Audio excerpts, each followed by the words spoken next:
มีฝนฟ้าคะนอง40%ของพื้นที่ส่วนมากบริเวณจังหวัดนครสวรรค์อุทัยธานีลพบุรีสระบุรีกาญจนบุรีและราชบุรีอุณหภูมิต่ำสุด 23-25 องศาเซลเซียสอุณหภูมิสูงสุด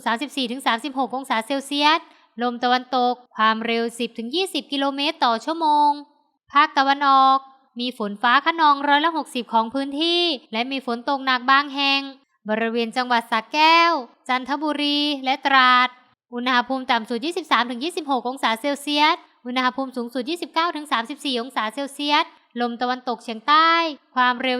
20-40 กิโลเมตรต่อชั่วโมงทะเลมีคลื่นสูง 2-3 เมตรบริเวณที่มีฝนฟ้าคะนองคลื่นสูงมากกว่า3 เมตร